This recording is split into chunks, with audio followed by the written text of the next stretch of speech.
Bonjour à vous, bienvenue sur Analyse du Monde. Comme d'habitude, si cette vidéo vous a plu, un petit pouce, un abonnement, un commentaire, c'est très important pour moi. Éventuellement un petit don, lien dans la description, cela me permet de publier régulièrement. Merci à tous de votre soutien à Analyse du Monde, aussi appelé Réinformation sur le monde sur YouTube. Donc là, cette vidéo, c'est le point sur l'Ukraine du 30 septembre 2023 avec comme titre La Russie reprend plus de terrain que les Ukrainiens d'après le New York Times. Et ensuite, encore un énième gros mensonge de Kiev qui a été dévoilé, encore une fois, par le New York Times. Donc comme d'habitude, la vidéo est en trois parties. Il y a les informations générales qui seront suivies de ma conclusion. Et enfin, la carte militaire pour savoir ce qu'il se passe sur le terrain. Alors, les grosses lignes du terrain, on a d'abord la banlieue nord d'Artyomovsk, anciennement appelée Bakhmut, dont un petit village, a été repris par les Russes. C'était un village très disputé, dont les médias en ont beaucoup parlé. Et aux dernières nouvelles, les Russes ont repris ce village et ils l'occupent. Je précise bien, ils s'occupent ce village. Alors maintenant, est-ce vrai, est-ce faux, je ne sais pas. Ça, c'est les sources Telegram qui me le disent. Maintenant, apparemment, ça a l'air d'être confirmé. Dans la banlieue sud d'Altyomovsk, qui est, je le rappelle, ex-Bakhmut, il y a trois grands fronts ukrainiens qui poussent, mais les Russes ont réussi à avancer un tout petit peu, non sans mal. Non sans mal, les Ukrainiens se battent farouchement et lancent vraiment énormément de force. Alors j'ai entendu dire que Zelensky veut absolument encore une fois reprendre Bakhmut, donc Artyomovsk maintenant, à tout prix. Donc il envoie vraiment énormément de force. Alors est-ce que ça peut expliquer pourquoi un peu plus au sud, dans l'oblast de Zaporijie, il y a une sorte de pause dans la grande offensive? Parce que dans l'oblast de Zaporijie, je vous rappelle qu'il y a la région d'Orirov, et c'est là que les Ukrainiens veulent faire leur percée pour atteindre Tokmak. Et c'est ici que ça s'est beaucoup calmé. Beaucoup calmé. Il y a toujours des combats, bien évidemment, mais ça s'est beaucoup calmé par rapport à la semaine dernière. Donc les Ukrainiens envoient toujours énormément de force dans cette région-là, et évidemment vers le village de Labotino et plus à l'est de Labotino, dans le petit village de Verbovoye. Alors pourquoi maintenant on parle du petit village de Verbovoye? Parce que c'est là qu'il y a la première ligne de défense sous Lovikine. Et là apparemment il s'est passé un fait intéressant, car un petit groupe de soldats ukrainiens avec quelques blindés aurait réussi à percer la ligne de Soulovikine, donc dans les alentours de Verbovoye, et aurait fait quelques centaines de mètres un peu plus au sud. Bon, ils ont été détruits, ils ont été tués, mais ils auraient fait quand même une percée. Donc, d'après le journal ukrainien Ukrainska Pravda, il y a une vraie percée de la première ligne sous Lovikine. Alors c'est étonnant parce que les médias occidentaux, il y a quelques semaines, nous disaient que les Ukrainiens avaient fait leur première percée de la première ligne de défense russe. Et là, maintenant, dans un journal ukrainien, ils auraient percé la première ligne de défense sous Lovikine.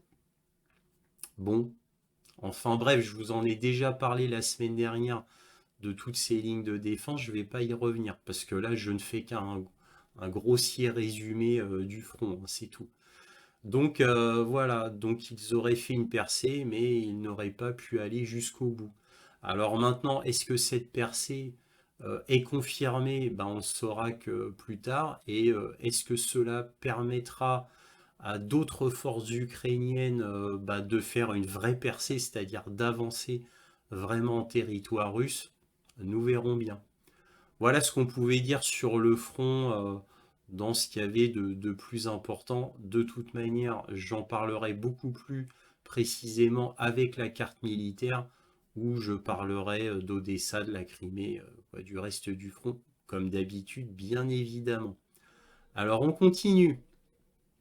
Un rapport sur la situation en Ukraine a été dévoilé par le New York Times. Et que dit ce rapport? C'est le titre. La Russie a gagné plus de terrain cette année que les Ukrainiens. Donc on va regarder ensemble cet article du New York Times.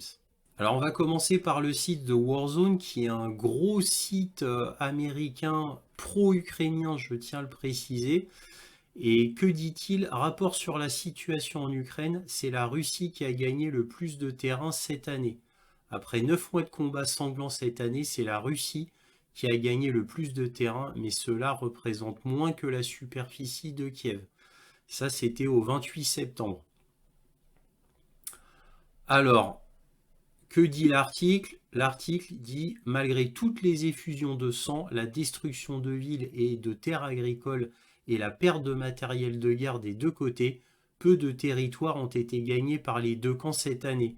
Mais la Russie a réalisé la plus grande augmentation nette de territoire selon le New York Times. Donc évidemment, si vous cliquez dessus, là vous tombez sur l'article original du New York Times qui montre les cartes et le fait que les Ukrainiens ont pris beaucoup moins de territoire que les Russes. Donc là, il vous donne un tableau qui montre en rouge les territoires conquis par les Russes et en bleu par les Ukrainiens. Donc là, on note ici en avril 2022, là j'ai pas pu m'empêcher de remarquer ça. Là, c'est marqué: la Russie fait une retraite dans le nord de l'Ukraine. Bon, on nous vendait à cette époque-là, en avril 2022, que les Ukrainiens avaient eu une grande victoire sur les Russes. Donc ça, c'est la région de Kharkov, l'oblast de Kharkov, dans le nord. On nous disait grande victoire des Ukrainiens, et comme je ne cessais de le dire à l'époque, il n'y a pas eu de victoire à proprement parler des Ukrainiens. Ils sont simplement venus conquérir un territoire que les Russes laissaient aux Ukrainiens. Donc c'était une retraite stratégique de la part des Russes. Cela dit, il faut quand même reconnaître que les Russes avaient mal joué et avaient laissé trop peu d'hommes dans l'oblast de Kharkov. Donc je vous rappelle que c'est au nord de l'Ukraine. Ils avaient laissé trop peu de troupes. Donc quand les Ukrainiens sont arrivés, les Russes ont fait une retraite afin de ne pas se faire massacrer. Voilà, puisque contrairement aux Ukrainiens, les Russes n'ont pas cette mentalité ou cette stratégie.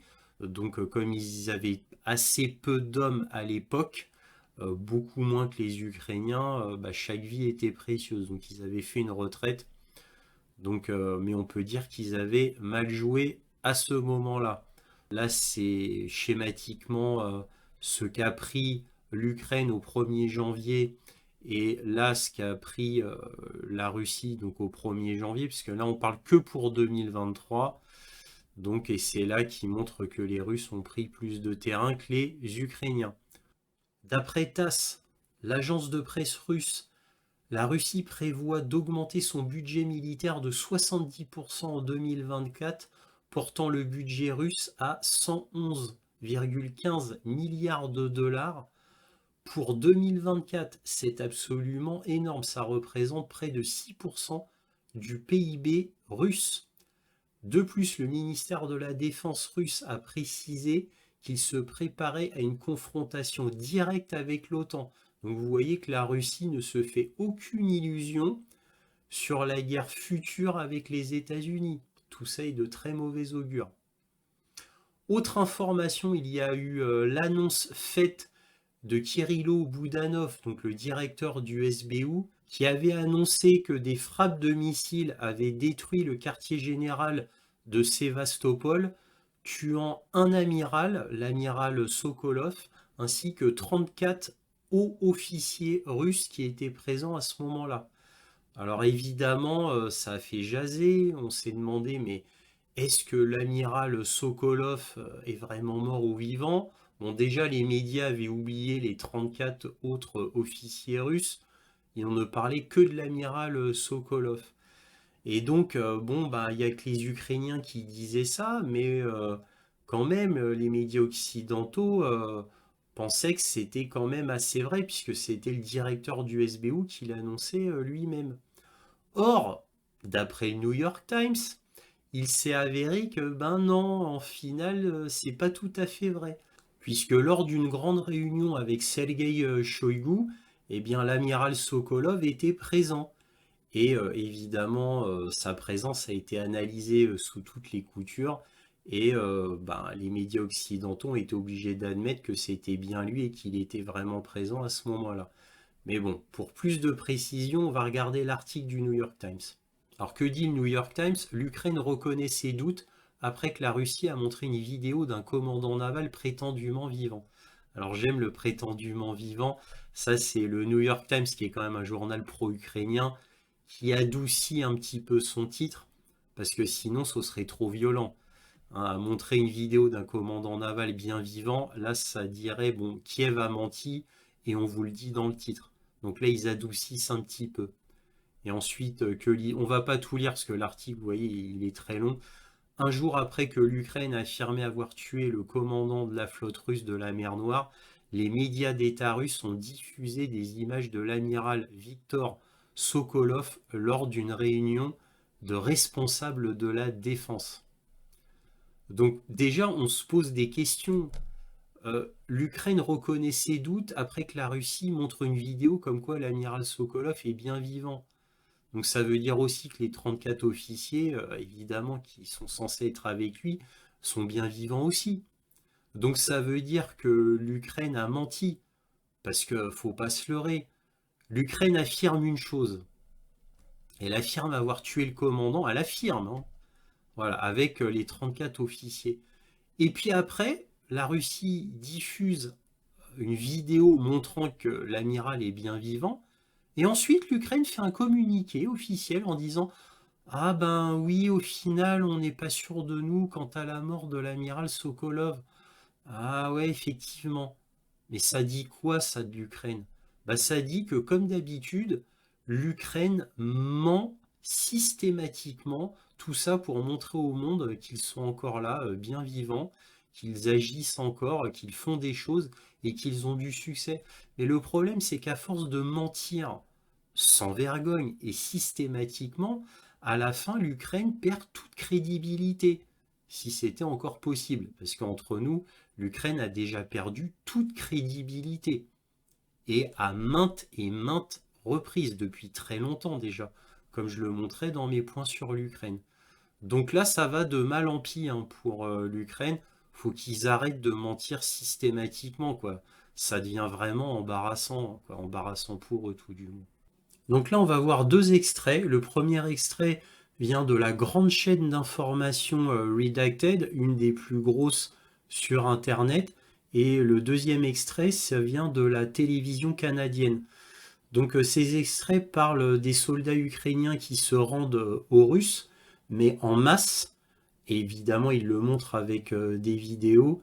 Et la télévision canadienne va surtout montrer la difficulté qu'a Kiev à recruter des nouveaux soldats. Donc ça devient extrêmement difficile pour Kiev, étant donné que la plupart des Ukrainiens ne veulent pas être dans l'armée. Et bien évidemment, ils veulent sauver leur peau, surtout les plus jeunes. En tous les cas, on va voir ça en images. Ukraine is surrendering. I mean, that is the word. Tens of thousands of Ukrainian soldiers are laying down their weapons and surrendering to Russian troops. This is amazing, right? This is a story the Western media does not want you to see. Over the past few weeks, we've been tracking countless reports of Ukrainian men surrendering before they are to be killed. So you're going to see, like, take a look at your screen here. So these are night vision scenes in Ukraine, night vision capturing many of the moments as Russian forces surround these targets. There they are in the brush. You can see them coming out of the brush, and they're making announcements. Come out, live, or you will be killed. Thankfully, these men are coming out and they are surrendering. Just look at the screen. They're waving the white. Anything you have white that you can wave in your hands right now, please do it. And we will make sure that you are safe, you are taken care of. How many of you are there? Tell us how many of you there are. Don't lie to us. Come out, lay down your weapons, and you will not be hurt. You will not be killed. Now, we have brought you reports that Russia has been dropping pamphlets to tell them exactly how to surrender so that they don't get hurt. We also know that from NATO reports, from leaked documents, that if they surrender as a unit, they cannot be prosecuted for desertion. So that's why we see them coached with almost identical language as they get in a room. They say, we are all together. They explain that we are command that has been left without weapons, without any training, and we're stranded here and we surrender. There's a formula to this, and we've seen it over and over again. You wouldn't see it if you're only watching CNN, but we've shown it to you. Oh, no, the Western media is not going to show you this story. I guarantee you're not going to see this story on the front pages of the BBC tomorrow, CNN, the New York Times, or other places. You're not going to see reports of the thousands who have been laying down their weapons over the past few days. And here is Robotyno and another surrender that's happening. You can see them coming out of the brush, nighttime, night vision goggles. Again, I mean, they literally could be mowed down at a second's notice, and they're being given refuge. Drop your weapons, lay down your Western weapons, lay down on your face, make sure that you're not having any grenades, and tell us where you're coming from. Is there anyone else left in your, in your troop? If there is, call them out, and we will check you to make sure that there's no other explosives on you, and then you will be given shelter, you will be given food, and you will be given medical attention. But here are some of the 5 points that were published in Jacques Baud, the NATO specialist's book. He says, here are the ways that you surrender safely. This is what Russia is telling Ukraine. Abandon your position and leave the combat zone. Isolate nationalists and SBU, I guess, snitches, for lack of a better word. Record a video message to your command. Say that you've been abandoned by your commanders. And it says, be careful not to cross paths with nationalists whose task is to prevent you from surrendering or backing down by executing you. Well, we've shown you videos here on the show, and we've been demonetized for showing it. But where you have the nationalists, you have Azov leaders basically shooting and executing Ukrainian soldiers who say that they don't want to fight anymore, so they're being shot. We've shown you those videos here, and that's absolutely what's been happening. And those who have managed to escape have told those stories about what has been happening. We showed you one horrible video where, yes, a commander or somebody ended up pulling a grenade and throwing it right into the room where these defectors were held up. So this afternoon, of course, here's the report. We'll just go through this article in more detail here on exactly the numbers here, saying, and this is the Gateway Pundit, Better Call Volga, 10,000 Ukrainian soldiers surrendering as a result of this Volga radio frequency. 10,000 Ukrainian soldiers have surrendered to the Russians using a special 1.49.200 Volga radio frequency, which has been operating since mid-summer. So this is a radio frequency, and you can see it here spray painted on walls all over the place, inside of buildings. Surrender. Use this radio frequency only if you plan to surrender. Let us know your position, and then you will be taken into custody. You will be provided with all necessary medical care, and you will be fed and given food. And of course, this is all coming right now as winter is setting in and getting very, very close to inclement weather arriving within the next 30 days. And so we know what's coming. These poor men who have been dragged into NATO's war, sitting in trenches, freezing to death with no food. I mean, we saw it last year, for crying out loud. Now imagine a year later. We saw it in May of 2022 in Mariupol, when many units of the Ukrainian army just surrendered and refused to fight. So, moins nombreux. La loi martiale adoptée après l'invasion de l'Ukraine par la Russie oblige les hommes âgés de 18 à 60 ans à rester au pays. Ils peuvent être mobilisés pour servir dans l'armée au besoin. Il y a certaines exceptions, médicales par exemple, ou encore pour les pères célibataires. Dans ce centre de recrutement de Kiev, aucun de ceux qui attendent d'être reçus à l'intérieur n'y est tout à fait de plein gré. Il y a tous ces jeunes universitaires qui doivent prouver qu'ils sont bien inscrits dans une institution d'enseignement pour éviter d'être appelés à combattre, une formalité. Andrei, lui, n'est pas rassuré. Quelqu'un comme moi n'aidera pas au front, dit-il. Il souffre de troubles d'anxiété. Il se croyait à l'abri, mais il est convoqué après la visite de la police chez ses parents. On l'accuse d'être un déserteur. Il a peur d'être jeté en prison. опять же, при любой полиция меня остановит. À tout moment, la police peut m'arrêter et voir mon nom sur leur liste, dit-il. Depuis février 2022, des milliers d'hommes en âge de combattre ont fait le choix de quitter le pays. Certains ont franchi la frontière illégalement. D'autres ont payé des milliers de dollars en pots de vin à des responsables.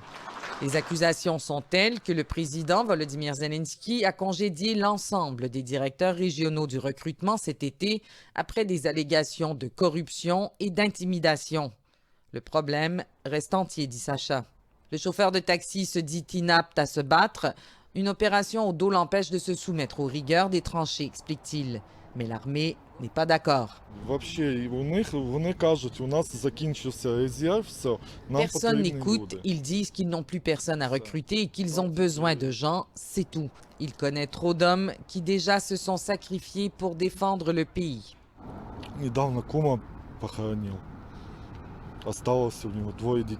Récemment, j'étais aux funérailles d'un ami proche. Il avait 2 enfants, c'est très dur, j'en pleure. Якби можна було перевернути все назад, я би не пішов служити. Si je pouvais revenir en arrière, je n'irais pas me battre. Je prendrais ma famille et je partirais à l'étranger, dit Valérie. Ce n'est pas son vrai prénom. Le soldat a accepté de témoigner de façon anonyme, de peur d'aggraver sa situation. Dès le premier jour de l'invasion russe, il s'est porté volontaire pour servir dans la défense territoriale. Il est passé des points de contrôle aux lignes de front en étant ce qu'il décrit comme un soldat modèle. Puis, un ordre de mission est tombé il y a quelques mois, une mission suicidaire selon lui, et 15 de ses compagnons d'armes qui ont refusé d'obéir à leur commandant sans les armes et l'entraînement approprié. Дуже багато командирів, які не думають про збереження особового складу. Il y a beaucoup de commandants qui ne passent pas à la sécurité du personnel. Ils ne soucient que des échelons sur leurs épaules et cherchent à faire plus d'argent avec cette guerre.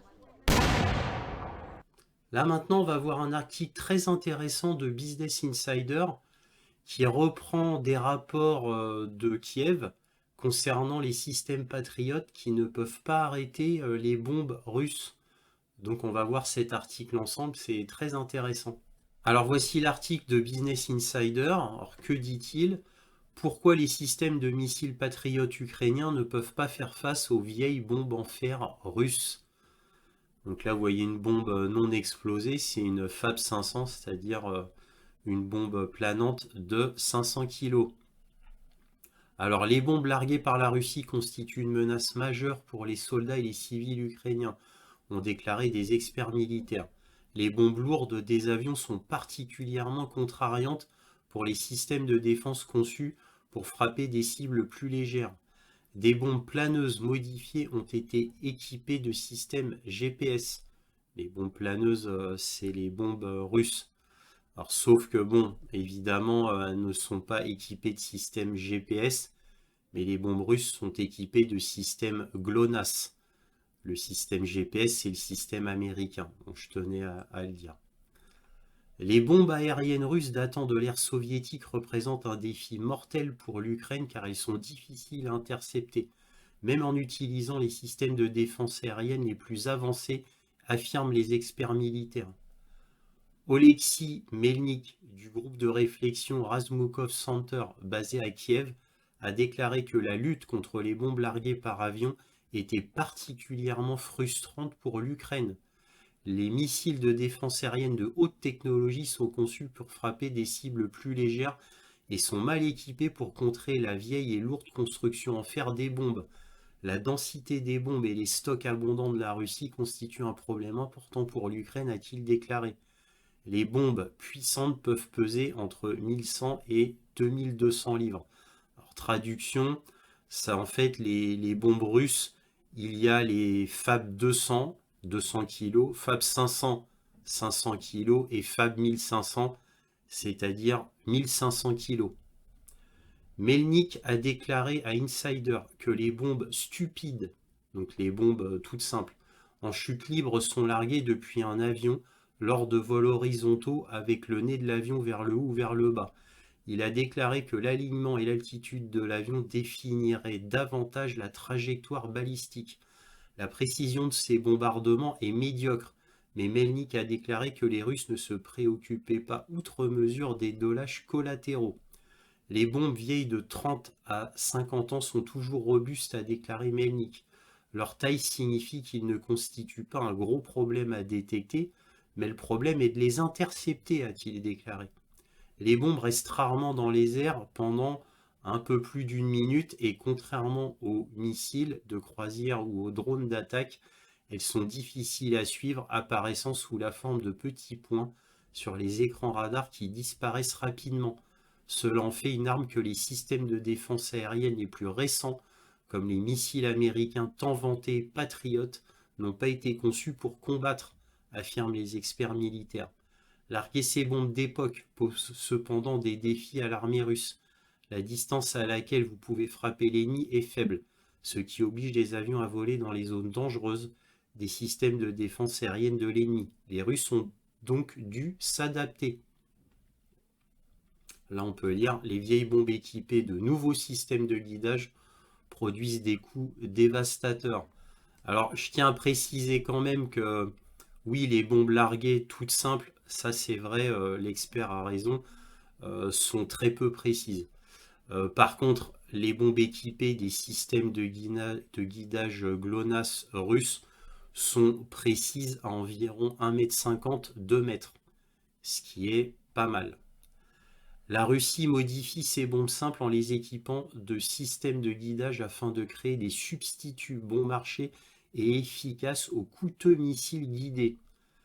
Le système est similaire au kit JDAM envoyé en Ukraine par les États-Unis qui convertissent les bombes non guidées existantes en munitions à guidage de précision.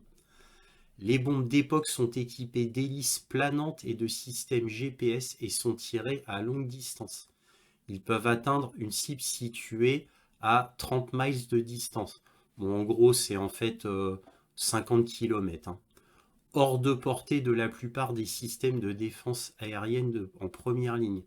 Ces systèmes sont plus précis et les charges utiles sont si énormes qu'elles peuvent causer des dégâts importants.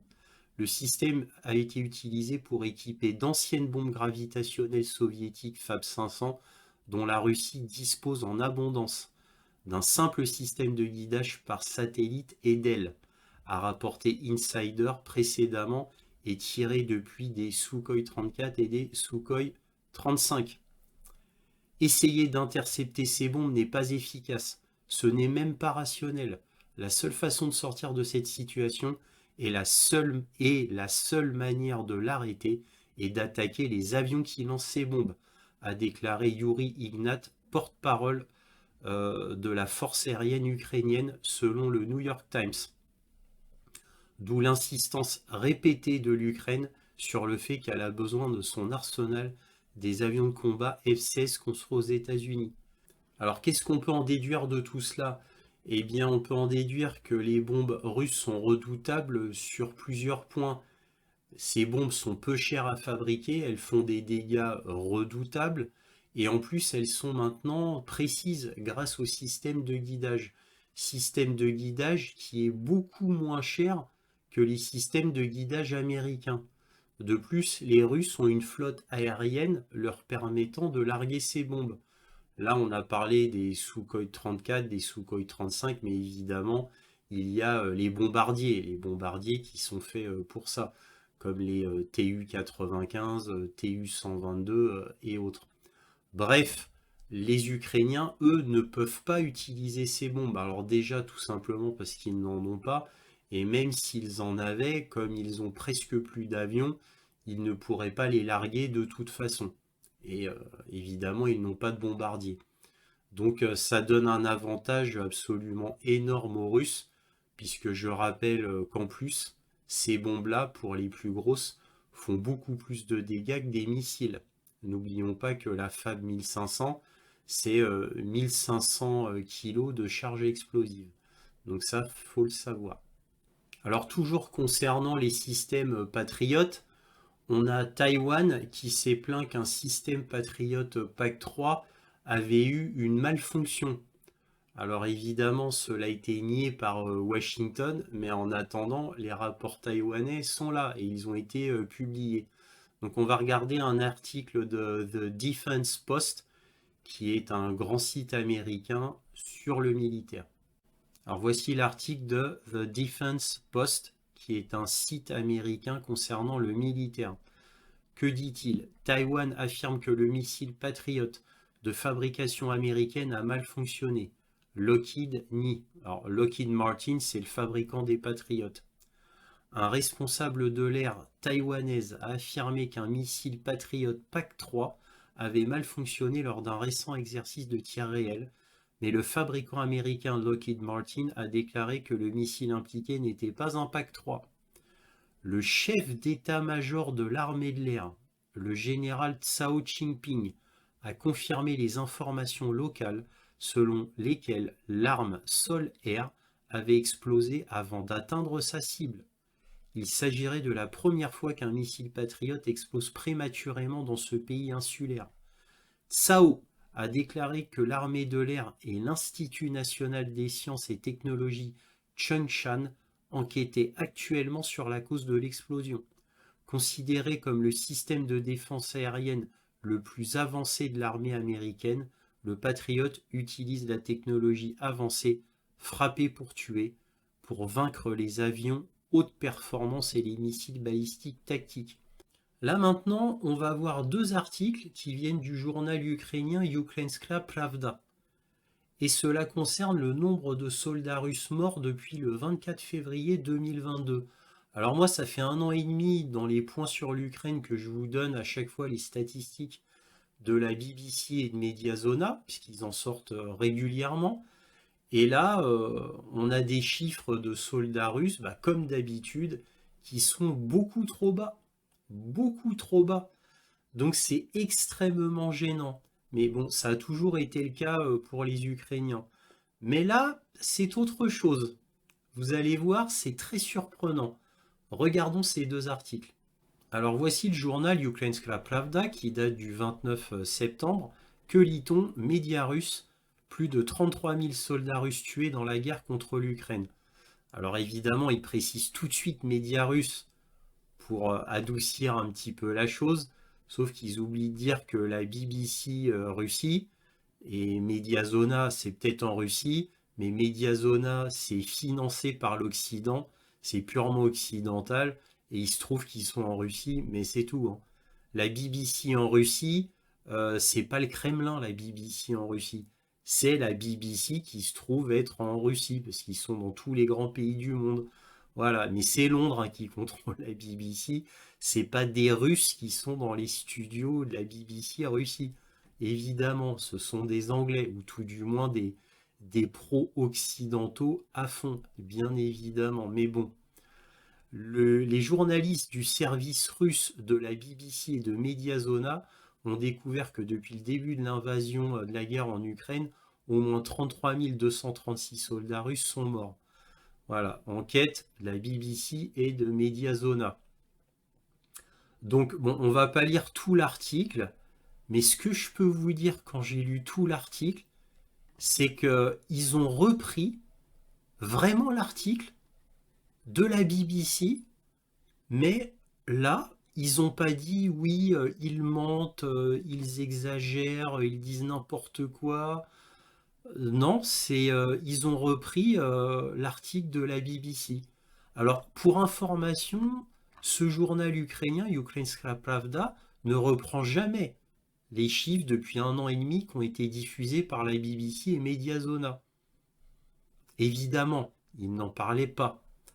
Et là, ils en parlent, mais juste pour dire factuellement ce qu'il y a dans l'article, précisément. Voilà, sans mauvais jeu de mots, sans faire de blagues contre la BBC, sans faire de mauvais esprit. Non, ils reprennent directement, sans critiquer l'article. Ils donnent ça de manière neutre. Et c'est ça que j'ai trouvé extrêmement surprenant. Parce que c'est pas du tout style de Ukrainska Pravda, The Kyiv Independent ou Ukraine Forum. C'est pas du tout leur style. D'habitude, ils auraient démonté cet article. Démonté. Alors pourquoi je vous dis ça? Et là, vous avez cerise sur le gâteau. C'est que si on regarde Newsweek, voilà, un article du 19/7, alors Newsweek, voilà. Que dit Newsweek? Kiev affirme, dans des chiffres actualisés, que Moscou a perdu près de 230 500 soldats depuis le 24 février 2022. Donc, évidemment, Newsweek avait repris les données de Kiev. Et que dit Kiev? Et ça, c'est vrai, je vous confirme, hein. Officiellement, Kiev dit, voilà, en gros, Kiev a tué 240 000, en gros, soldats. Voilà.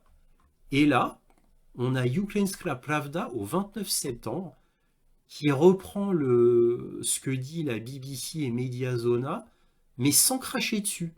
Et c'est ça qui m'a vraiment surpris et qui, à mon avis, donne déjà des indices sur le futur de l'Ukraine. N'oublions pas l'article du New York Times qui disait que l'Ukraine avait menti sur le marché dans l'oblast de Donetsk qui avait fait 17 morts. Ils avaient immédiatement accusé la Russie et le New York Times a dit non, non, non, en fait c'est bien l'Ukraine qui a tiré, alors par accident certainement, mais c'est bien un missile ukrainien. Donc on sent le changement quand même, hein. On sent le changement. Alors, pour faire suite à ce que moi je vous avais dit dans un précédent point sur l'Ukraine concernant la précédente statistique de la BBC et de Mediazona qui précédemment avait dit qu'il y avait eu 25 000 soldats tués, moi je vous avais dit lors de la parution de cette statistique, c'était quand même là pour le coup sous-évalué et qu'en fait pour moi il y avait plutôt 35 000 morts. Je vous avais dit ça dans mon point sur l'Ukraine d'il y a plusieurs semaines. Et pourquoi ils arrivent à ce chiffre de 33 000 soldats russes tués? C'est qu'ils ne comptent pas les miliciens de Donetsk et de Lugansk, pardon, qui se battent avec la Russie. Ils ne les comptent pas. Et là, ils ne comptent que les soldats russes, uniquement russes. Donc, ils ne comptent pas les miliciens de l'oblast de Lugansk et de Donetsk. Alors évidemment, là maintenant, il faut les compter. Parce que officiellement, maintenant, ces soldats font partie des soldats russes maintenant. Ils ont été incorporés. Donc là, ils disent 33 000. Moi, mon estimation, quoi, 33 000, j'arrondis, hein, 33 236 soldats russes, avec que des faits factuels, c'est-à-dire c'est ce qui compte au niveau des cimetières, au niveau du registre nécrologique officiel en Russie, c'est leur décompte. Alors maintenant, si on compte vraiment tout le monde, à mon avis, le chiffre réaliste, et on va dire quasiment maximum, on devrait parler de 40 000 soldats russes morts, en réalité. Voilà, je voulais vous montrer ça, parce que c'est très intéressant, sachant que Kiev affirme que Moscou a perdu 240 000 soldats. Voilà, je tenais quand même à vous dire ça. Et à mon avis, si on va sur Ukrainska Pravda, ah bah regardez, quand on va sur l'accueil du Ukrainska Pravda, regardez le nombre de militaires russes morts au combat. La Ukrainska Pravda, 270 000, bon en gros 279 000, plus 470. Voilà, donc quasiment 280 000 morts d'après la Ukrainska Pravda. Cette information décrédibilise encore plus l'Ukraine, si cela était encore possible. À force de mentir systématiquement et sans vergogne, même l'Occident commence à se lasser des mensonges ukrainiens. Parce qu'une Ukraine qui se décrédibilise et qui est vue comme un menteur sans vergogne, eh bien c'est une Ukraine qui va recevoir moins d'aide, voire plus d'aide du tout. Parce que les populations occidentales vont voir que l'Ukraine ment absolument systématiquement et qu'en fait les Russes, ce sont eux qui disent la vérité. Donc à force d'être dans la surenchère, dans le mensonge, eh bien à un moment donné, même s'il y a la protection des médias occidentaux qui protègent ces mensonges et essayent de leur donner une couleur de vérité, eh bien à un moment donné, ça ne marchera plus. Bien évidemment, la corde va se rompre à force de tirer dessus. Mais ça, l'Ukraine, malheureusement, s'en rend compte que très très très lentement. Alors là, l'article disant 33 000 morts russes de Ukrainska Pravda est dit de manière neutre, ce qui est absolument exceptionnel. Peut-être que les temps vont commencer à changer et que mentir systématiquement ne sera plus la stratégie d'avenir de l'Ukraine. Nous verrons. Alors le journal Ukrainska Pravda nous apprend que des forces wagnériens ont été vues autour de Bakhmut, ce qui veut dire que les forces de Wagner sont revenues donc sur Artyomovsk, parce que maintenant ça s'appelle Artyomovsk la ville, et qui prouve que donc les Wagnériens ont bien signé des contrats réguliers avec l'armée russe. Alors autre info, on a Erdogan. Erdogan qui lui décidément est un vrai marchand de tapis, sans honneur, sans principe et sans valeur. Alors pourquoi je dis ça? Parce que là, il vient de mendier dernièrement aux États-Unis des F-16 et en échange, il serait d'accord pour signer l'incorporation de la Suède à l'OTAN. Alors faut savoir qu'Erdogan, il n'a pas arrêté de retourner sa chemise. Il était pro-russe, ensuite il était pro-États-Unis, ensuite il revient pro-russe, après il redevient pro-États-Unis. Alors quand je dis ça, c'est pas qu'en parole, hein, c'est en acte, hein.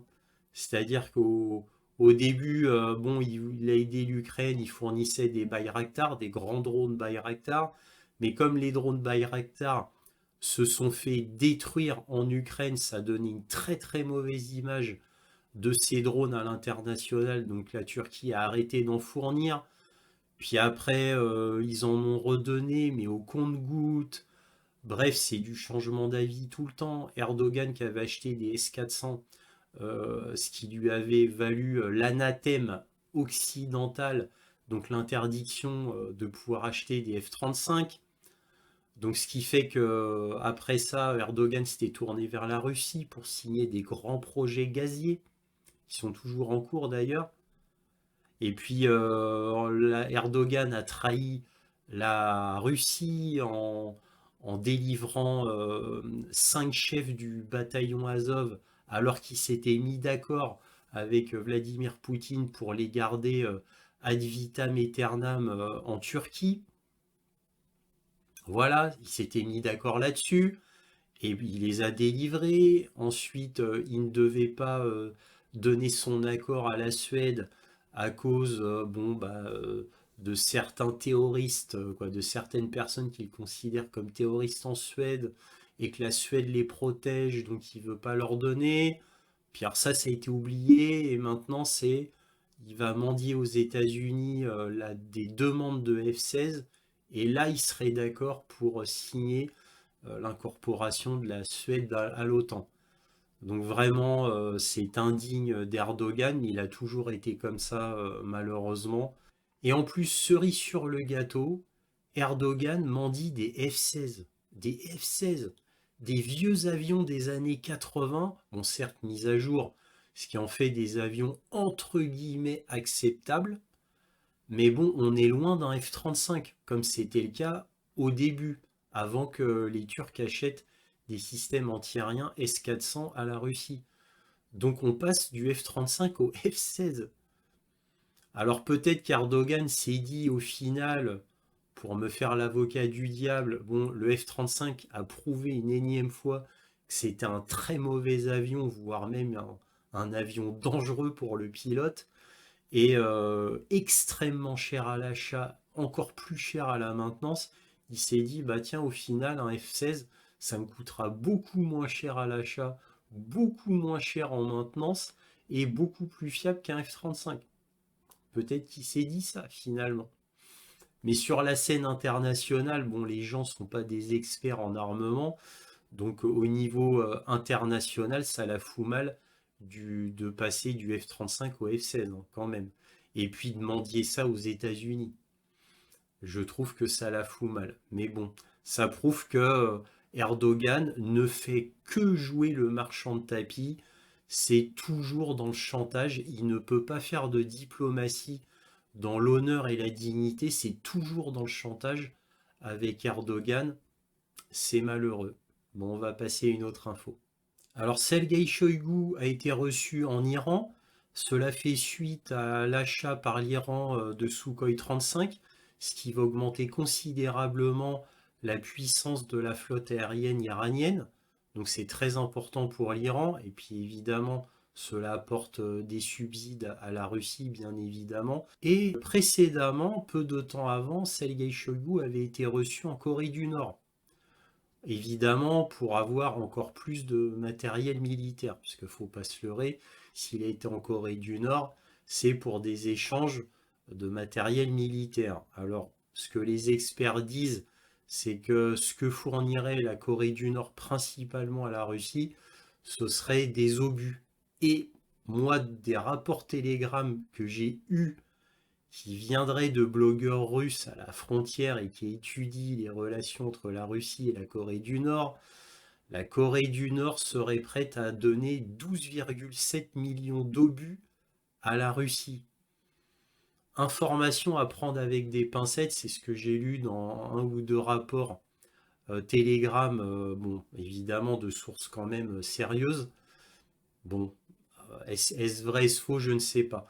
Et le deuxième point que la Corée du Nord donnerait aussi à la Russie, c'est de la ressource humaine, c'est-à-dire des dizaines de milliers de Coréens. Donc la Russie paierait directement à l'État coréen. Voilà, parce que la Russie manque de main-d'œuvre dans son complexe militaro-industriel. Voilà, alors maintenant, encore une fois, on ne peut pas confirmer ces informations-là. Les informations concernant l'Iran et la Russie sont beaucoup plus solides. Voilà ce qu'on pouvait dire à ce niveau-là. Alors maintenant, un fait très amusant.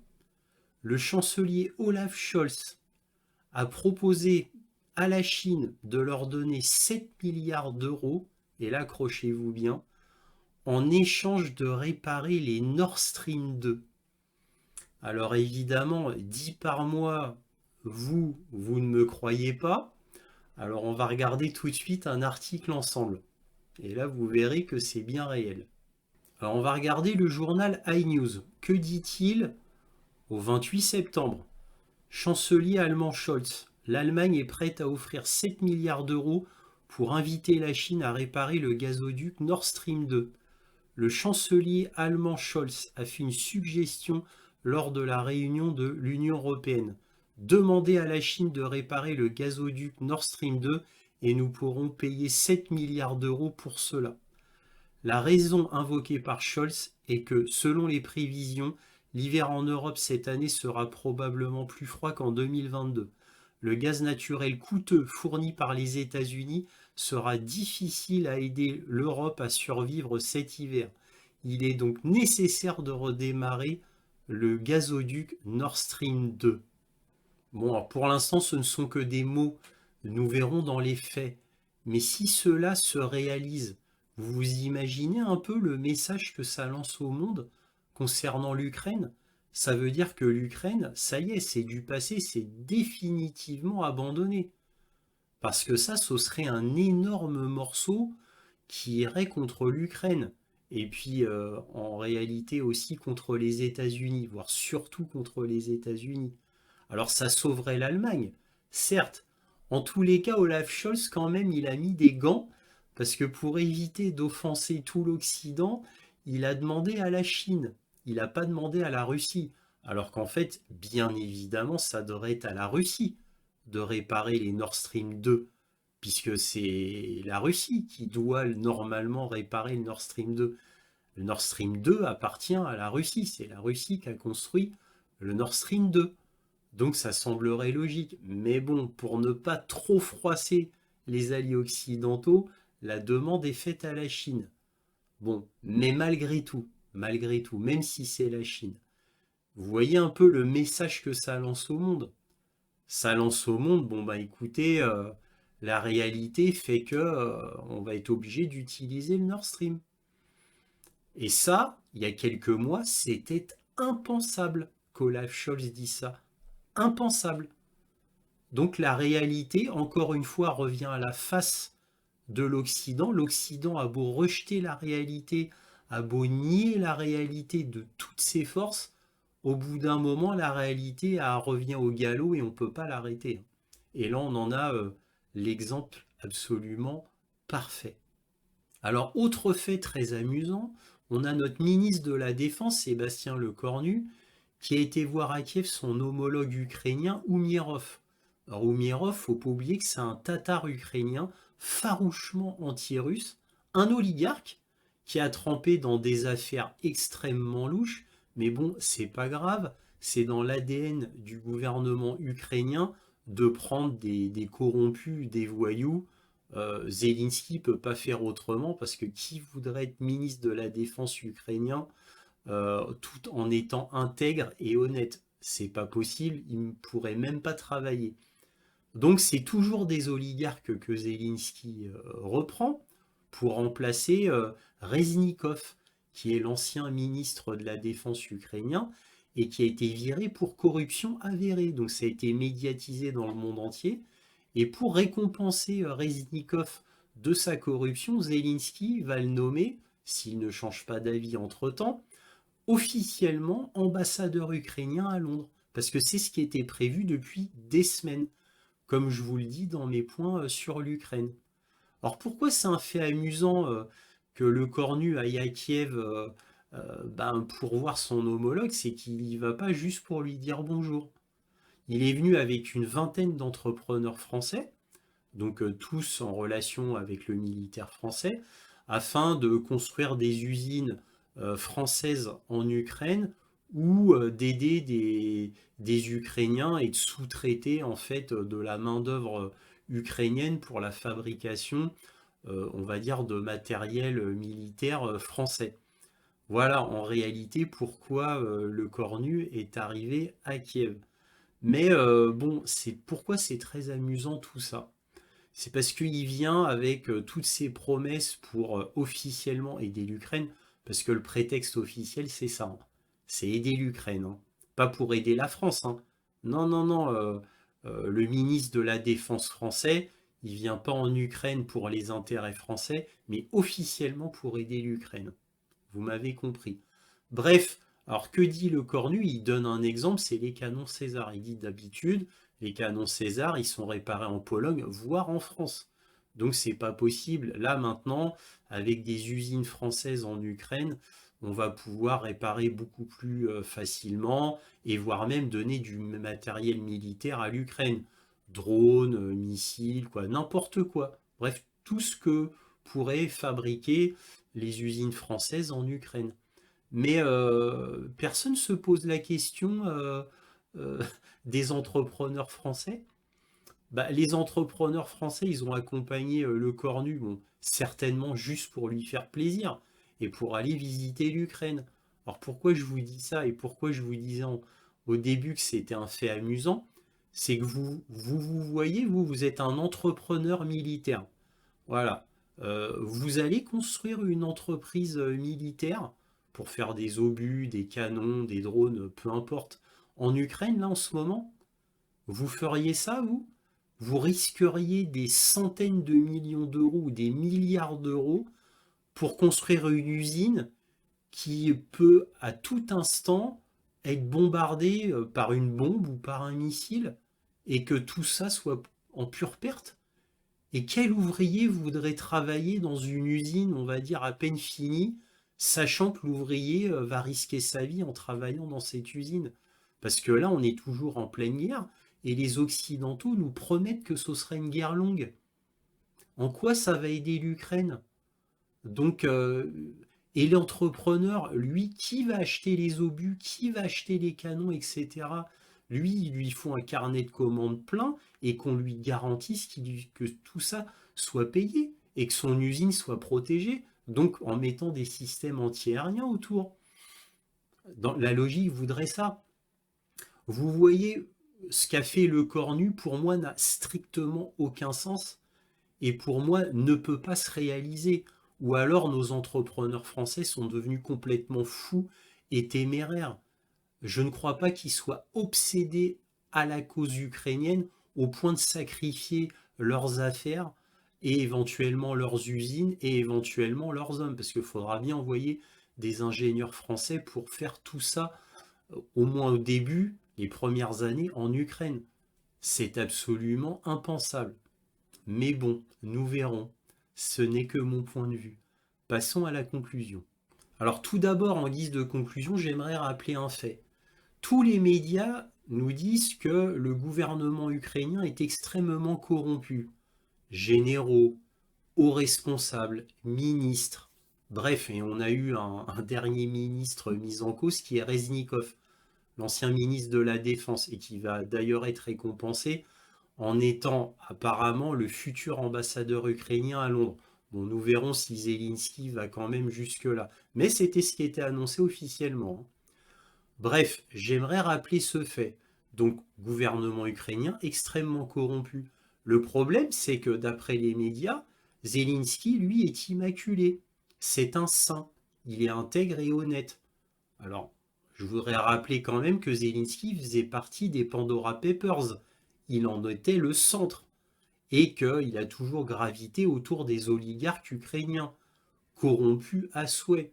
Et d'ailleurs, c'est toute cette mafia qui a fait que Zelensky est aussi riche aujourd'hui. Il l'était déjà avant, je vous rassure.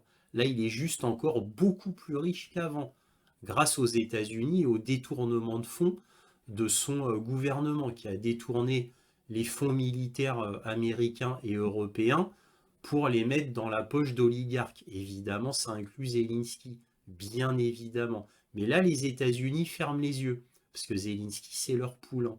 Voilà, donc là, je voulais quand même remettre ça en perspective.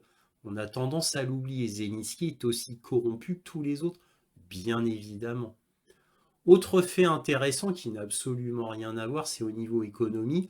La Banque européenne a dit qu'elle prévoyait que la Russie aurait une croissance de 1,5%. Donc beaucoup plus, le double, que la zone euro. Puisque la zone euro, il prévoit que 0,8% de croissance. Donc vous voyez que la Russie s'en tire très très bien malgré les sanctions. Et qu'elle peut financer sa guerre pendant des années sans problème.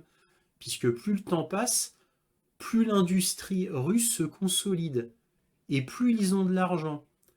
Et d'autant plus qu'il y a eu une entente entre l'Arabie Saoudite et la Russie pour faire baisser le volume de pétrole, qui fait que le pétrole va bientôt atteindre les 100 $ le baril.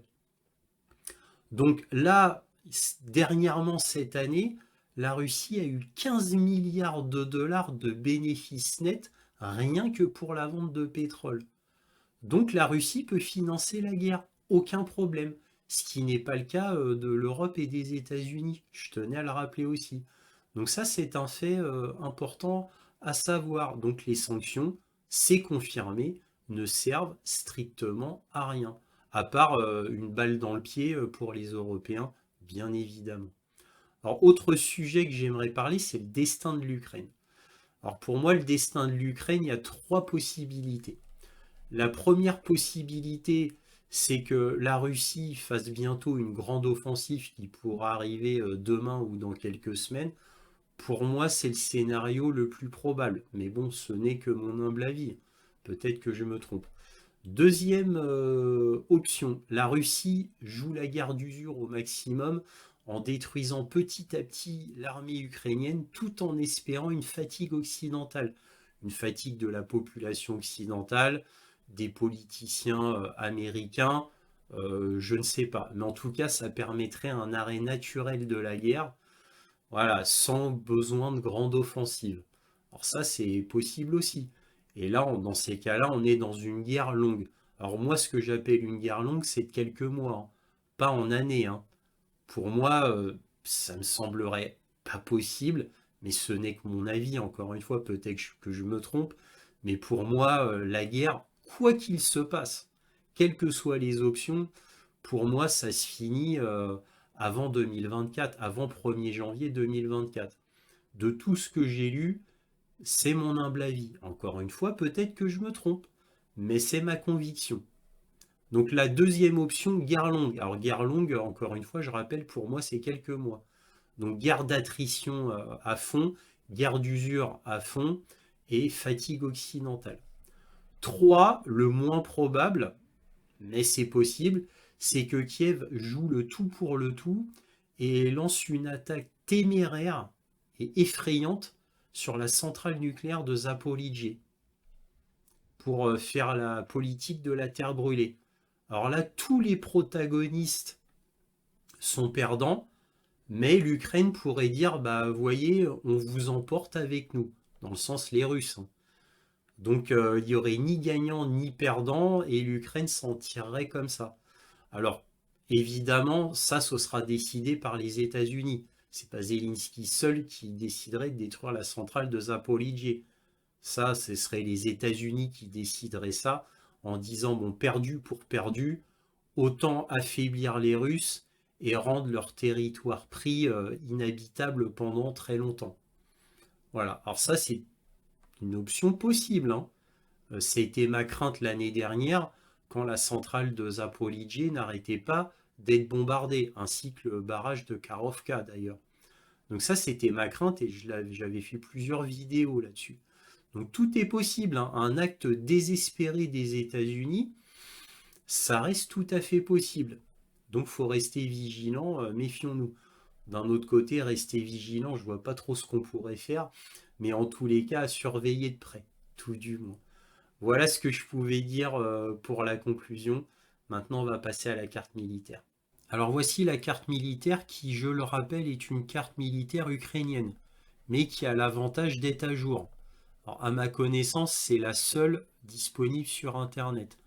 Bon, je ne parle pas des autres cartes, évidemment, militaires que les blogueurs, les youtubeurs, etc. font eux-mêmes. Moi, j'ai pas le temps de faire ça. Donc je reprends une carte qui est toute faite et mise à jour par les Ukrainiens. Alors évidemment, à prendre avec des pincettes, bien évidemment. Il ne s'est pas passé grand-chose cette semaine. Là, la chose la plus importante, c'est dans la région d'Orerov, c'est-à-dire l'oblast de Zaporijie. Et on va zoomer. Et là, on voit ici le fameux village de Rabotino, hein, qui fait comme ça. Voilà, voilà le village de Rabotino. Et Verbové, évidemment. Et la ligne de Soulovikine, la première ligne de défense russe, a fait comme ça. Voilà, a fait comme ça. Et là, les Ukrainiens disent, après une très dure bataille ici, vers Verbové, ils disent qu'ils auraient fait une percée. Ils auraient fait une percée et qu'ils se seraient fait détruire ici. Bah oui, parce que quand même, ils n'allaient pas aller bien loin. Surtout que c'est un groupe de quelques dizaines d'hommes, sans véhicules, donc juste l'infanterie. Donc sans véhicules, les véhicules ont été abandonnés un petit peu plus tôt. Quoi, abandonnés, j'exagère. Ils sont venus évidemment en véhicules blindés légers, et les véhicules blindés légers les ont laissés à quelques kilomètres du front afin qu'ils puissent continuer à pied, puisque c'est la nouvelle stratégie ukrainienne, c'est de ne plus engager de gros véhicules blindés comme les Bradley par exemple ou les Marder, et plus du tout de tanks, puisque évidemment ils se font détruire systématiquement. Donc les pertes ont été tellement énormes que bon, ils arrêtent déjà d'en envoyer, mais peut-être aussi, autre option, peut-être qu'ils n'ont plus de tanks non plus. Alors évidemment, ils ont encore des véhicules blindés légers, bien sûr, mais ils les engagent au compte-gouttes maintenant. Maintenant, la nouvelle stratégie ukrainienne, c'est les fantassins, l'infanterie, quasiment uniquement. Donc il y a des véhicules blindés légers qui les amènent, ensuite ils vont sur le front à pied. Et ils se battent, voilà, homme à homme, on va dire. Mais en fait, c'est pas vrai, ils se battent pas vraiment homme à homme, puisque en fait, c'est les Ukrainiens qui se battent contre les obus, les drones, les tirs d'hélicoptères et les tirs d'avion, parce qu'évidemment, homme à homme, c'est plus comme dans la Seconde Guerre mondiale ou la Première Guerre mondiale, hein. On se bat plus à coups de calache et à la baïonnette, hein. Ça, c'est dans les films qu'on voit ça, hein. Alors évidemment, bien sûr, des fois, en prenant une tranchée, il y a quelques Russes qui peuvent être dans une tranchée, et là, ça peut se battre un petit peu à la Kalachnikov, mais dans les tranchées, ça se bat surtout à la grenade, hein.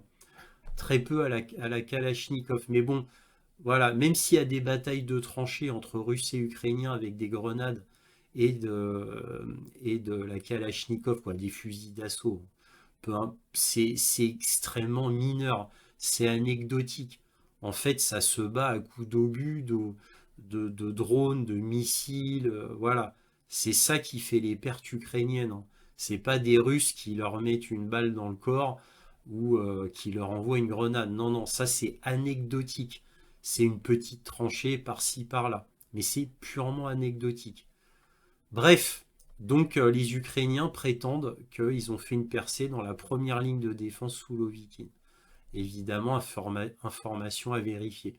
C'est possible, pourquoi pas, mais en tous les cas, ils admettent eux-mêmes que leur groupe de quelques dizaines d'hommes s'est fait massacrer, bien évidemment, ici.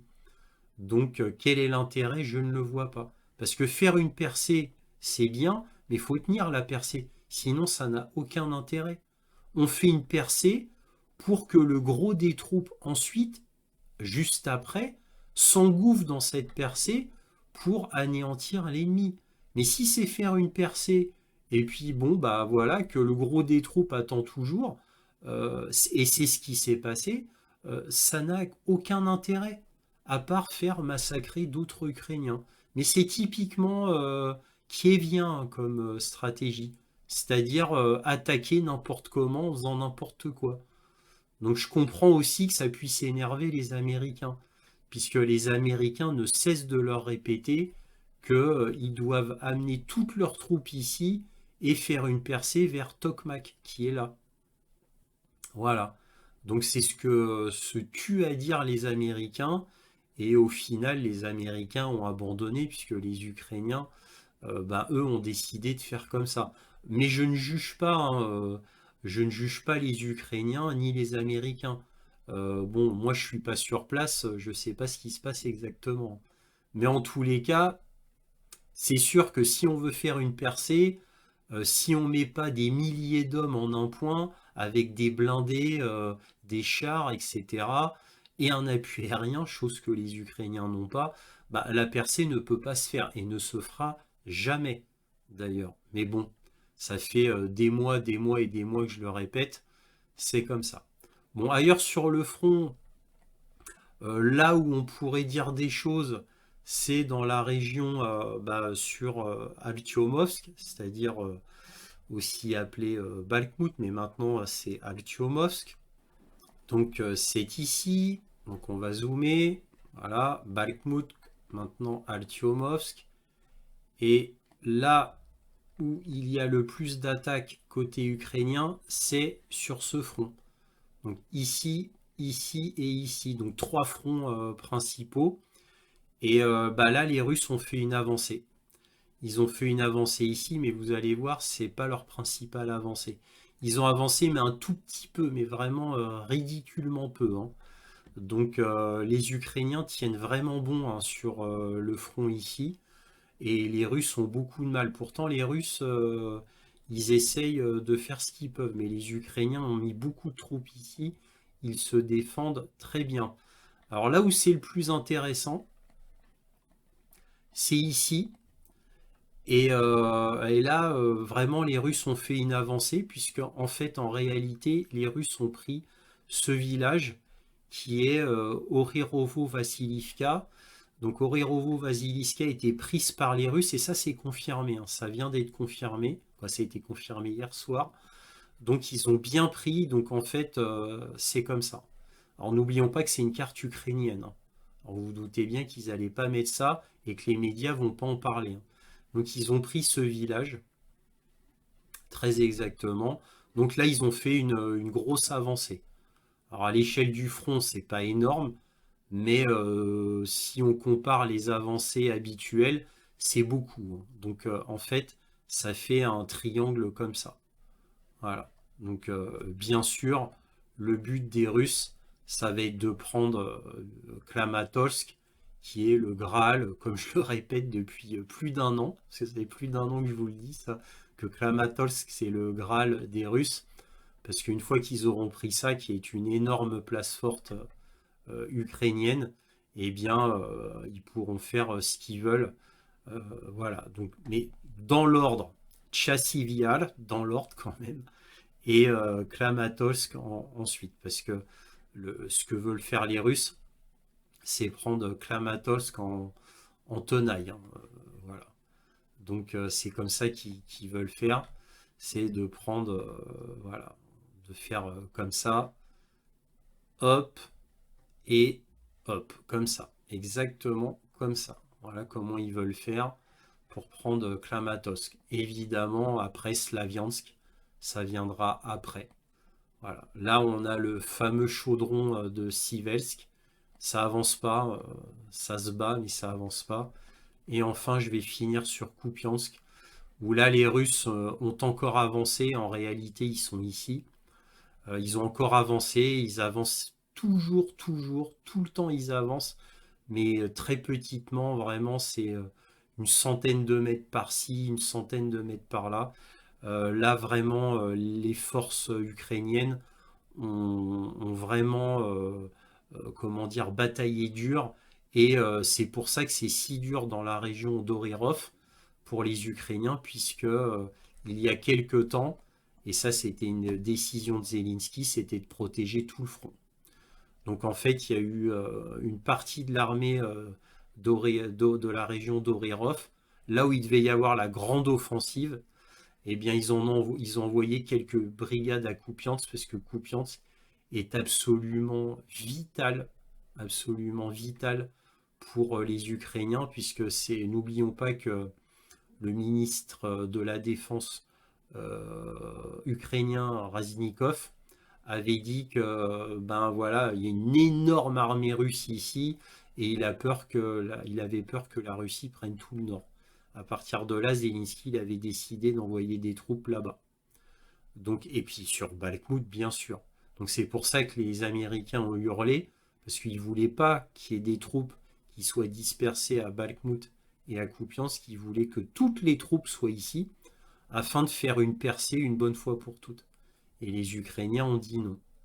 Voilà. Voilà ce qu'on pouvait dire sur la carte militaire. Voilà, si cette vidéo vous a plu, un petit pouce, un abonnement, un commentaire, c'est très important pour moi. Éventuellement un petit don, lien dans la description, cela m'aide à publier régulièrement. Merci à tous de votre soutien à Réinformation sur le monde, aussi appelé Analyse du monde, et toujours, soyez curieux.